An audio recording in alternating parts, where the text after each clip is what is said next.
I was often told that I couldn't have children. So knowing that he came, he's just my miracle child, truly.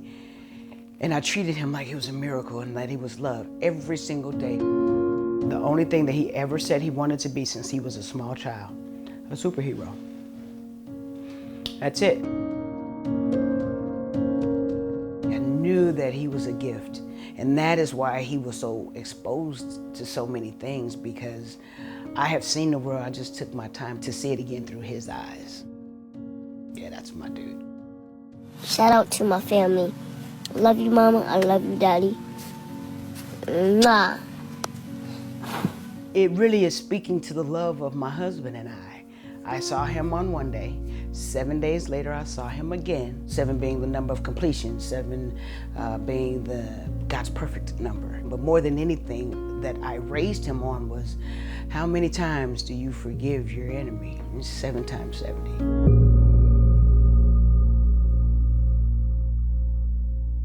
Tammy Charles and her son 7 are where we're starting this story. What we originally thought was an isolated incident in a suburban Louisville school district ended up being about so much more. According to the Department of Education, 37% of Black kids say that they've been bullied over race, the way they talk, or even a disability. And 7 is one of those kids. We backed up his entire story through videos, school records, and police reports. This is what happened to 7. The very first thing, a little girl called him a nigger on the bus. And then, fast forward the next week, he's on the bus and the little girl says, well, you know that nigger can't fight. He gets off the bus, runs to his dad and says, Daddy, I got choked on the bus, but don't be mad because I think he has a mental problem.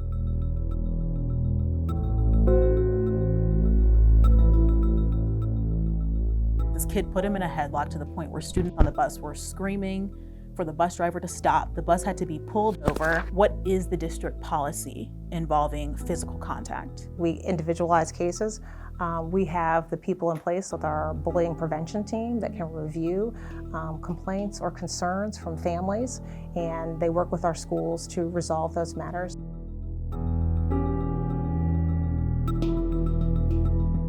Children are safe in Jefferson County Public Schools. There have been reviews in the past for how investigations were looked at, and we have done different things to address that and make sure that everything is looked at through a very thorough lens. I tell parents all the time, don't put your child in that position. So if they're complaining about it, go up to that school and demand that that school do something.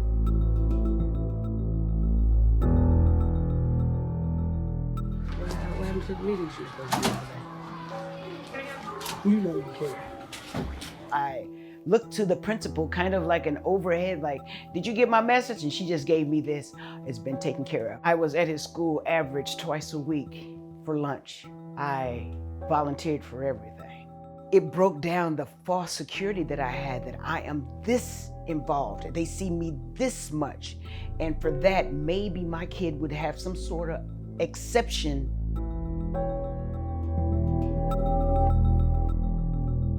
I know that I can get it out of my mind, and tomorrow's like a better day, so I can still make friends with him.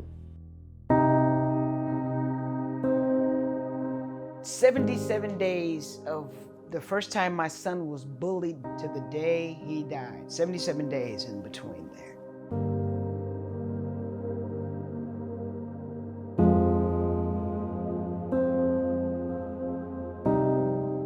And this is why my son is dead. I said, well, what did the teacher say? And he said, well, I want you to tell her to stop. And she said, well, how can I help her if your mom has called the principal and the principal's talked to her mom, and if your mom can't do it and the principal can't do it, what makes you think that I can stop her? And besides 7, nobody likes a tattletale. He died of being bullied to death. Wow, my kid.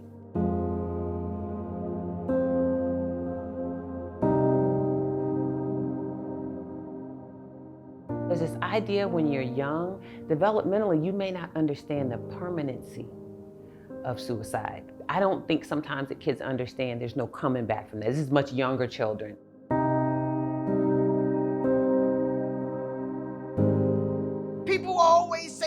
people don't do that. Yes, here's a picture.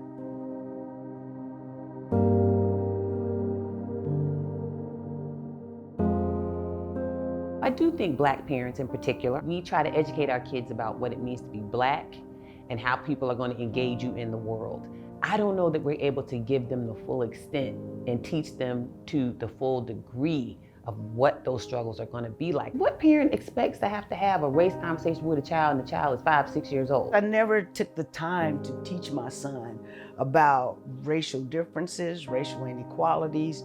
I never did that because he was 10. I want this little boy to be a little boy.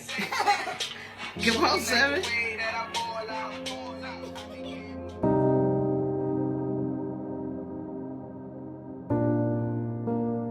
I went downstairs because he was so funny. He was such a jokester. And then, because at this point I'm mad, like, boy, where you hiding at, you know? So something said, look over my shoulder in his room. And there my baby was. But his back to me. I grab him around his waist and I say, boy, why would you do this? And I remember saying out loud, God, why my son? Why my son? And I heard, just as clear as I'm talking to you, a very nonchalantly put, I gave my son. I promise you, the words that I heard. He was my special child. Everybody's a woulda, coulda, shoulda until it happens to you. Woulda, shoulda, coulda. Wish I woulda, shoulda, coulda had my son. Young male child measuring approximately 46 inches tall and appearing the stated age of 7 years. When we say suicide doesn't discriminate, we mean that no one is immune from suicidal ideation, attempts, or even death. I would do anything to have my son back, but Lord knows it's not going to happen.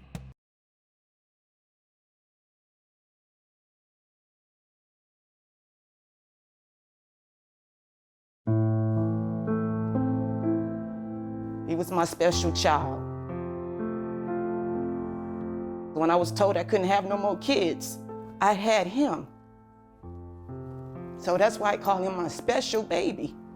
He was so full of energy and he loved dressing in costumes. He'll come out wearing a Batman, mask and Superman cape.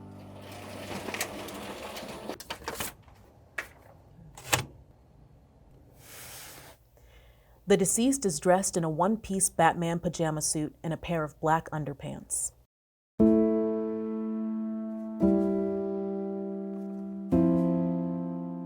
I feel like my baby just was pushing everything in that little brain of his, a 7-year-old, dealing with calling a nigger, snaggletooth. You're ugly, you dress funny. He did not want us to go up there and embarrass him because he didn't want to get nobody in trouble.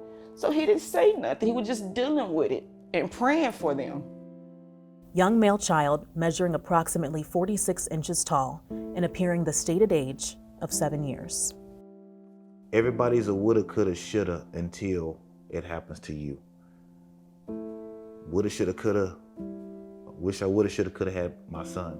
I would do anything to have my son back, but Lord knows it's not going to happen.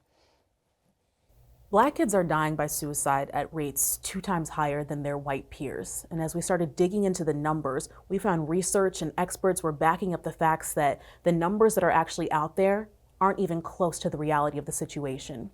We started looking into what happened to Jeffrey Taylor after seeing a local report out of San Antonio, Texas.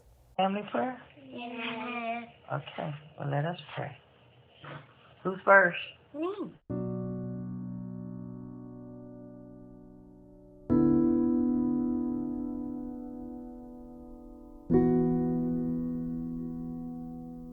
My gun was kept in my Bible case. And at that particular day, it was pushed up under my bed. I don't know if he may have just slipped up, when you're in your parents' room and you see something you're not supposed to see. I went straight to the room.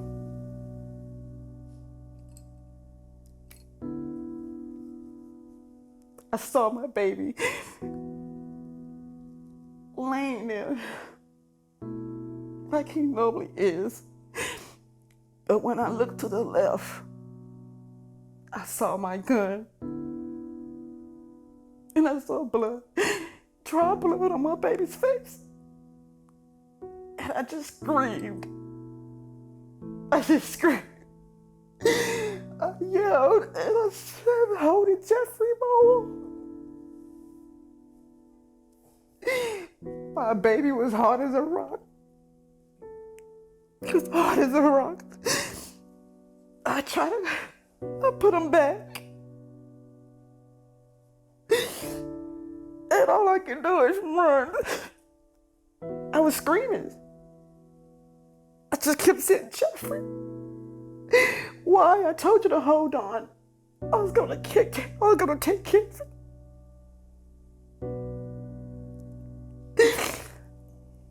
But God has something else in store for my baby. That is something that's gonna always stay with me, probably to the day I die. Hear my baby cry out to me, because that was a different cry.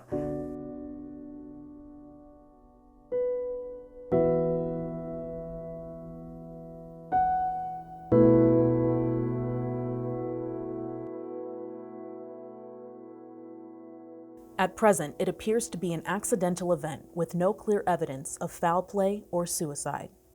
We know a lot about what works for white youth in terms of preventing suicide, and we just don't have that same evidence base or literature around Black youth suicide.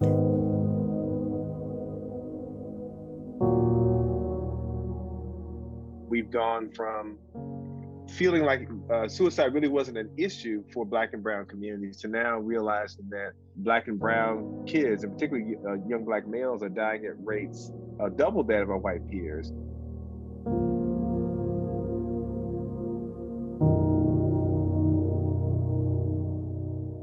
I grew up hearing that if you're experiencing anxiety or depression, you just need to pray harder. I didn't have the right to feel anxiety. I didn't have the right to feel emotional pain. We saw the deaths of George Floyd and Ahmaud Arbery and Breonna Taylor. And for Black and brown kids that see this over time, that starts to weigh on anyone. He's gonna have the rest of his life to deal with the Trayvon Martins and Tamir Rices and all of that. But I want this little boy to be a little boy. Come on, Seven.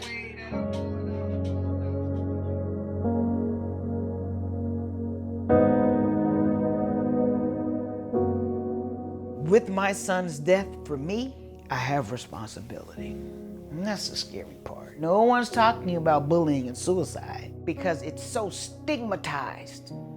And then all of the people who speak to me, the survivors' parents, for some reason or another, they find me. Y'all got a slew of 800-888 numbers you can call, but you happen to find this 502 number and call me.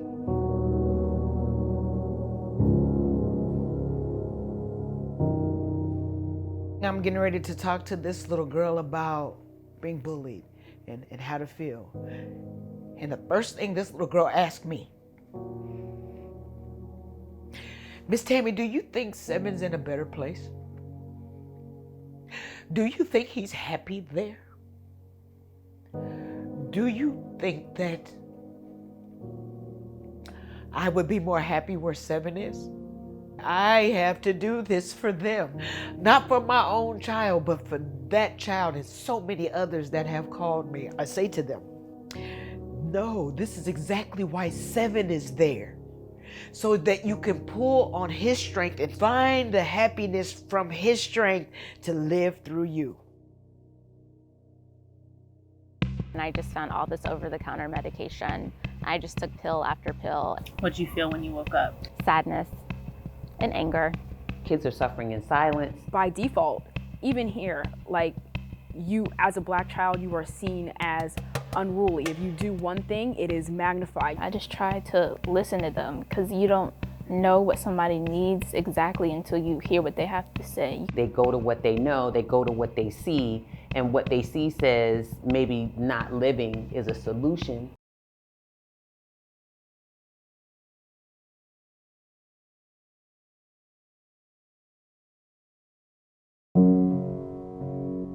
I didn't feel as if I had a right to be sad.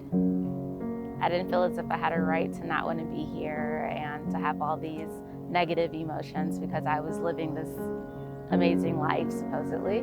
And I just didn't feel as if it was validated. And when you don't feel validated, you don't speak up.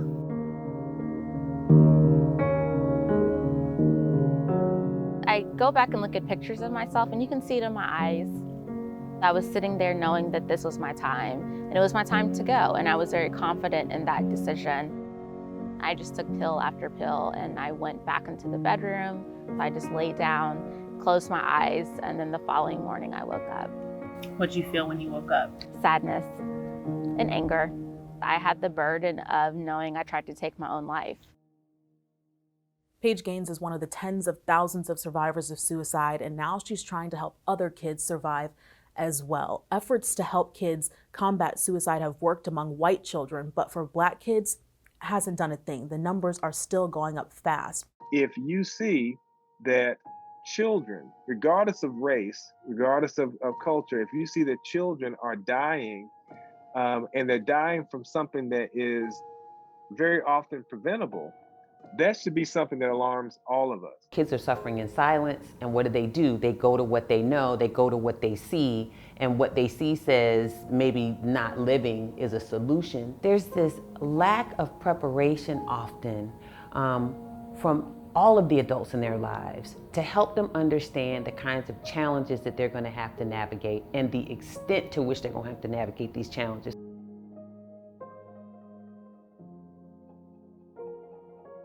As a Black person in the public school system, mental health will be taught in a way that's like everybody's the same, and I can appreciate, like, I see where you're coming from, but everybody's not the same. As a Black child, I'm dealing with generational trauma. I'm dealing with racism. I'm dealing with colorism from the Black community sometimes. It's a lot on top of each other. I don't belong in this crowd. I don't belong in that crowd. If I act a certain way around white people, I'll be labeled as ghetto. If I act a certain way around, Black people, or like I'll be labeled as trying to act white. I learned this like at a very young age because like my elementary school never talked about race at all. And I feel like race isn't communicated well in schools. In the Black community, children are expected to grow up faster. They're treated as grown-ups. They're being like suspended at higher rates, and they're often pushed to the side or treated like they can deal with more. Now I'm being expected to act much older, and so I feel like that's like a lot of responsibilities and pressure. There's this data that says that often people look at Black children as much older than they are. So the child might actually be 6, but people are looking at him or her like they're 10 years old and treating them accordingly. If a Black kid is acting out in class, they move towards punishing that behavior instead of getting the kid help, saying maybe something's going on at home, maybe this is a mental health concern. They need policies that say we will tolerate this, we will not tolerate that. Here's what happens. First offense is this, second offense is this, third offense, you gotta get out of here.